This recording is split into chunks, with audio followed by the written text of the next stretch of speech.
નમસ્કાર દર્શક મિત્રો, રિયલ સમાચારમાં આપનું સ્વાગત છે। સમાચારોની શરૂઆત આજના સમાચારથી કરીએ। આગામી સમયમાં રક્ષાબંધનનો તહેવાર આવી રહ્યો છે અને મીઠાઈનું ખૂબ વેચાણ થનાર છે, ત્યારે સુરતમાં આરોગ્ય વિભાગ દ્વારા દૂધના માવાના નમૂના લેવાની કામગીરી શરૂ કરી દેવામાં આવી છે। ફૂડ સેફ્ટી ઓફિસરોની અલગ અલગ ટીમો બનાવીને આ કામગીરી શરૂ કરી દેવામાં આવી છે। રક્ષાબંધન પર્વને ગણતરીના દિવસો બાકી છે અને પર્વ દરમિયાન મીઠાઈનું ખૂબ વેચાણ થતું હોય છે, ત્યારે સુરતમાં આરોગ્ય વિભાગ એક્શન મોડમાં આવી ગયું છે। આરોગ્ય વિભાગના ફૂડ સેફ્ટી ઓફિસરોની અલગ અલગ ટીમો બનાવીને શહેરમાં માવાનું ઉત્પાદન અને વેચાણ કરતી સંસ્થાઓમાં તમામ તપાસ કરવામાં આવી રહી છે અને ત્યાંથી નમૂના લઈને પૃથ્થકરણ માટે પબ્લિક હેલ્થ લેબોરેટરી સુરત મહાનગરપાલિકા ખાતે મોકલવામાં આવી રહ્યા છે। ફૂડ વિભાગ દ્વારા દરેક ઝોનમાં તપાસ હાથ ધરવામાં આવી છે અને નમૂના લેવાની કામગીરી શરૂ કરી દેવામાં આવી છે અને રિપોર્ટમાં જો ખામી આવશે તો ફૂડ સેફ્ટી એક્ટ હેઠળ કાયદેસરની કાર્યવાહી કરવામાં આવશે।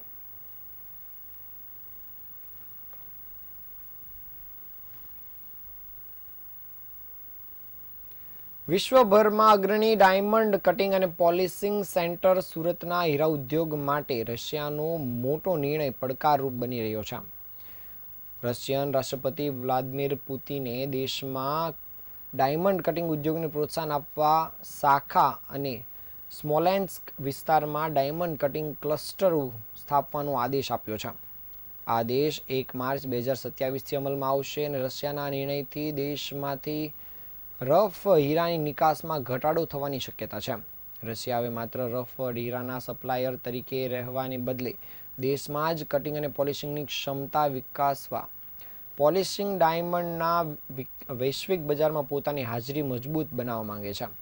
રશિયન સરકારે 0.45થી 10 કેરેટના રફ તથા પોર્ટલી પ્રોસેસ્ડ નેચરલ ડાયમંડ અને 10 કેરેટથી વધુના સ્પેશિયલ સાઇઝ હીરા પર 8% નિકાસ ડ્યુટી લાદવાનો નિર્ણય કર્યો છે। શરૂઆતમાં આ ડ્યુટી 1 સપ્ટેમ્બર 2026થી લાગુ થવાની હતી, પરંતુ 11 ઓગસ્ટના નિર્ણયથી તેનો અમલ 1 માર્ચ 2027 પર કરવામાં આવ્યો છે। રશિયાનો આ નિર્ણય સ્થાનિક ડાયમંડ કટિંગ ઉદ્યોગને સ્પર્ધાત્મક બનાવવાના હેતુથી લેવામાં આવ્યો છે અને નવા ક્લસ્ટરમાં રફ હીરાની ઉપલબ્ધતા અને કટિંગ પોલિશિંગની સંપૂર્ણ સપ્લાય ચેઇન વિકસાવવાની યોજના છે। રશિયન રફ હીરાની નિકાસ પર ડ્યુટી અને દેશમાં જ કટિંગ પોલિશિંગ ક્ષમતા વધારવાના પ્રયાસથી સુરતના મેન્યુફેક્ચરિંગ અને રશિયન રફ હીરાની ઉપલબ્ધતા અને કિંમત બંને પર અસર પડી શકે છે। આવી પરિસ્થિતિમાં સુરતના હીરા ઉદ્યોગકારોએ રફ સપ્લાય માટે બોત્સવાના, દક્ષિણ આફ્રિકા અને નામિબિયા જેવા અન્ય ઉત્પાદક દેશો પર વધુ નિર્ભરતા રાખવી પડી શકે છે। રશિયન રફ હીરા પર પશ્ચિમી પ્રતિબંધોના કારણે ભારત તરફ આવતો રફનો વેપાર પહેલેથી જ અસરગ્રસ્ત છે અને હવે રશિયા પોતે કટિંગ પોલિશિંગ ક્ષમતા ઊભી કરી વધુ રહી હોવાની વૈશ્વિક ડાયમંડ સપ્લાય ચેઇનમાં વધુ મોટો ફેરફાર થવાની શક્યતા છે, જેની સીધી અસર સુરતના હીરા ડાયમંડ પર થઈ શકે તેમ છે।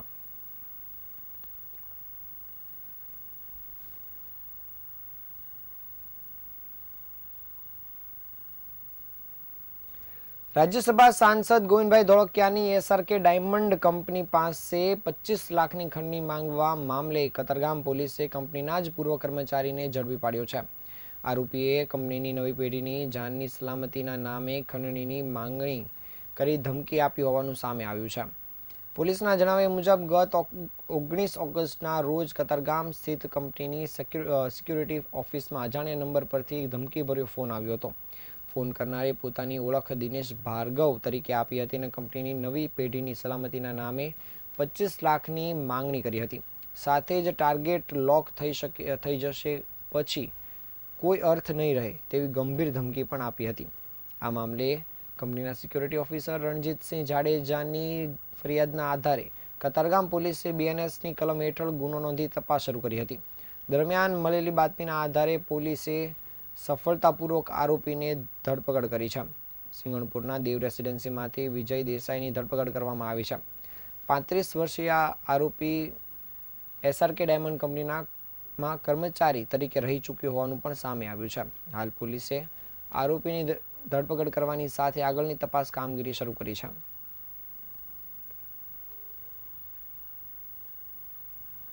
સુરત શહેરના લસકાણા વિસ્તારમાં આશીર્વાદ બંગલોઝના ધાબા પર ચાલી રહેલા જુગારધામનો લસકાણા પોલીસે પર્દાફાશ કર્યો છે. પોલીસને મળેલી બાતમીના આધારે ધાબા પર દોડા પાડવામાં આવતા જ જુગાર રમતા મહિલા સહિત કુલ 8 લોકોને રંગે હાથ ઝડપી પાડવામાં આવ્યા હતા. પોલીસની અચાનક રેડથી જુગારીઓમાં નાસભાગ મચી ગઈ હતી. જોકે પોલીસે સ્થળ પર કાર્યવાહી કરી મહિલા સહિત 8 આરોપીઓને ઝડપી લીધા હતા. પોલીસે જુગારીઓ પાસેથી રોકડ રકમ અને મોબાઈલ ફોન સહિત 2,64,000નો મુદ્દામાલ કબજે કર્યો છે. લસકાણા પોલીસની આ કાર્યવાહીથી વિસ્તારમાં ગેરકાયદેસર ચાલતી જુગારની પ્રવૃત્તિઓમાં સંડોવાયેલા તત્વોમાં ફફડાટ ફેલાયો છે. પોલીસે સમગ્ર મામલે કાયદેસરની કાર્યવાહી શરૂ કરી છે.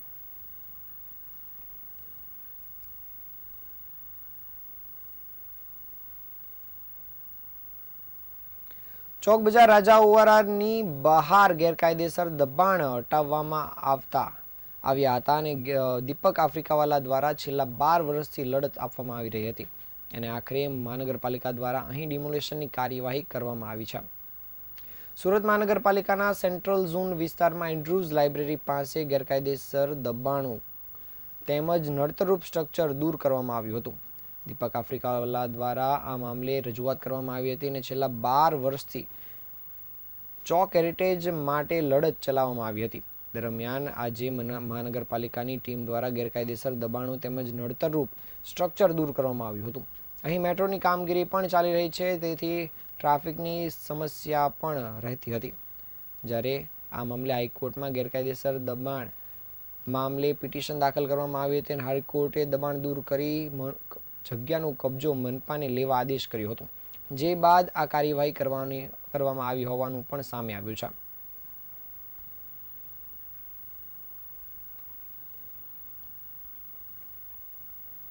શહેર સાયબર ક્રાઇમ સેલે ઓનલાઈન સાયબર ફ્રોડના એક મોટા નેટવર્કનો પર્દાફાશ કર્યો છે. આ પર્દાફાશ કરતા ચેન્નઈથી એક ફરાર આરોપીને પણ ઝડપી પાડ્યો છે. પોલીસ તપાસમાં સામે આવ્યું હતું કે આરોપી મ્યુલ બેંક એકાઉન્ટ ઉપલબ્ધ કરાવવાની સાથે સાથે અલગ અલગ રાજ્યના લોકોને ડેટા એન્ટ્રીની નોકરી અપાવવાના બહાને પણ ઓનલાઈન છેતરપિંડીના રેકેટમાં સંડોવાયેલો હતો. તપાસ દરમિયાન આરોપી પાસેથી 14 મોબાઈલ ફોન, 3 લેપટોપ અને 4 સિમ કાર્ડ પણ જપ્ત કરાયા છે. આરોપી લવલી ઉર્ફે સમીર ઉર્ફે રવિ અરોરા મૂળ હરિયાણાના ગુરુગ્રામનો રહેવાસી છે અને હાલ ચેન્નઈ તથા મુંબઈમાં રહેતો હતો. ટેકનિકલ સર્વેલન્સ અને સતત તપાસ બાદ સાયબર ક્રાઇમ સેલની ટીમે તેને ચેન્નઈ ખાતેથી ઝડપી કાયદેસરની કાર્યવાહી કરી છે. શેર માર્કેટમાં ડોલર રોકાણના નામે 1.52 કરોડની છેતરપિંડી. આ કેસમાં ફરિયાદીને 14 નવેમ્બર 2025થી 10 ફેબ્રુઆરી 2026 દરમિયાન શેર બજારમાં ડોલરનું રોકાણ કરાવી ઉચ્ચ વળતર મેળવશે તેવી લાલચ આપી લગભગ 1.5 કરોડની છેતરપિંડી કરવામાં આવી હતી. જે બાદ પોલીસ ફરિયાદ મળતા જ પોલીસે તપાસ કામગીરી શરૂ કરી હતી. સાયબર ક્રાઇમની ટીમે તપાસ કામગીરી દરમિયાન મળેલી બાતમીના આધારે ચેન્નઈ ખાતેથી આરોપીને દબોચી પાડ્યો છે. હાલ પોલીસે આરોપીને લઈને આગળની તપાસ કામગીરી શરૂ કરી છે.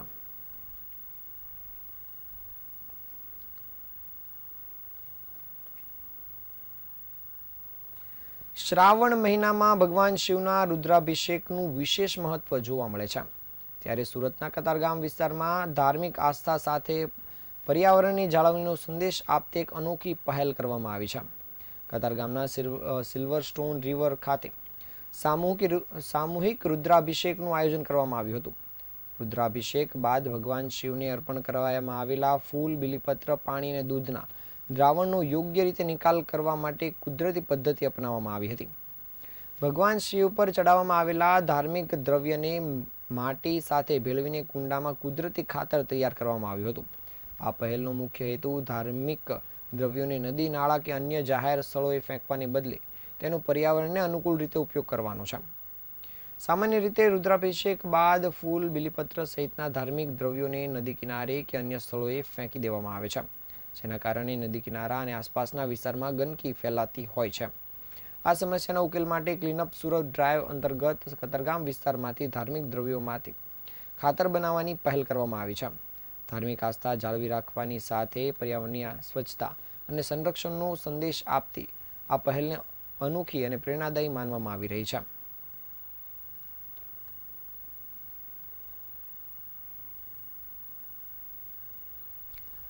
સુરત શહેરમાં બાપા સીતારામ ચોક ખાતે આવેલી રૂક્ષ્મણી સોસાયટીમાં પારિવારિક વિવાદને લઈને એક પરિવાર દ્વારા ગંભીર આક્ષેપ કરવામાં આવ્યો છે. પરિવારના જણાવ્યા મુજબ નિકુંજ અને તેની પત્ની કિરણબેન વચ્ચે ચાલી રહેલી વિવાદમાં છૂટાછેડા આપવા માટે 20 લાખની માંગણી કરવામાં આવી હતી. પરિવારનો દાવો છે કે અત્યાર સુધીમાં તેઓ 14 લાખ ચૂકવી ચૂક્યા છે અને આ રકમ ચૂકવવા માટે ગામડાની જમીન પણ વેચી હતી.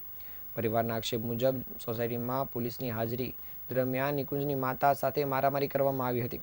આ ઘટનામાં ઇજાગ્રસ્ત થયેલા નિકુંજની માતાને સારવાર માટે સ્મીમેર હોસ્પિટલમાં ખસેડવામાં આવ્યા હતા, જ્યાં હાલ તેમની સારવાર ચાલી રહી છે. પરિવારે વધુ આક્ષેપ કર્યા છે કે કથિત ત્રાસના કારણે તેઓ છેલ્લા 8 દિવસથી પોતાના જ ઘરે જઈ શક્યા નથી અને ભયના માહોલમાં ભાડાના મકાનમાં રહેવા મજબૂર બન્યા છે. કિરણબેન દ્વારા સોસાયટીમાં આવી જાહેરમાં ગાળો આપ્યાનો પણ પરિવાર દ્વારા આક્ષેપ કરાયો છે. આ ઉપરાંત નિકુંજના પરિવારના જેઠ સાથે પણ છેડતીની ફરિયાદ કરવામાં આવી હોવાની પણ પરિવારે આક્ષેપ કર્યા છે. સમગ્ર મામલે પરિવાર દ્વારા પોલીસ સમક્ષ ન્યાયની માંગ કરવામાં આવી રહી છે. અમરોલીમાં હેપી ફોર એવર ગ્રુપના ઓનર વિકી કંથારિયા દ્વારા છેલ્લા 5 વર્ષથી આયોજિત કરવામાં આવી રહેલી સુરત ગોટ ટેલેન્ટ સ્પર્ધાનો ગ્રાન્ડ ફિનાલે ગતરોજ સુરતમાં યોજાયો હતો. સ્પર્ધામાં સિંગિંગ એન્ડ ડાન્સિંગ સહિતની વિવિધ કેટેગરીનો સમાવેશ પણ કરવામાં આવ્યો હતો.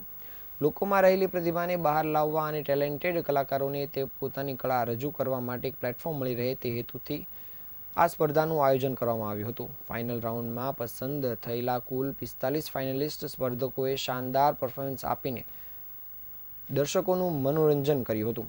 આ કાર્યક્રમનું આયોજન the royal palace banquet hall, Chhaprabhatha, Variyav ખાતે થયું હતું.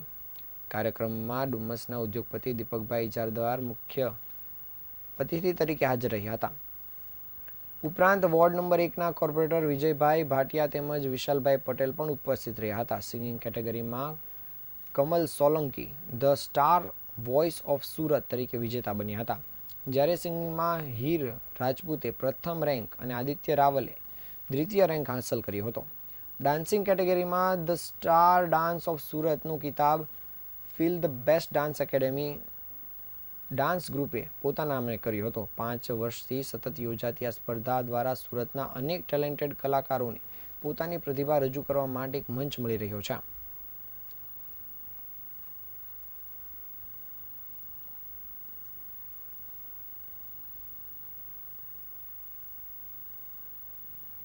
આ હતા આજના સમાચાર. નવા સમાચાર સાથે ફરી મળીશું. ત્યાં સુધી રજા આપશો. નમસ્કાર.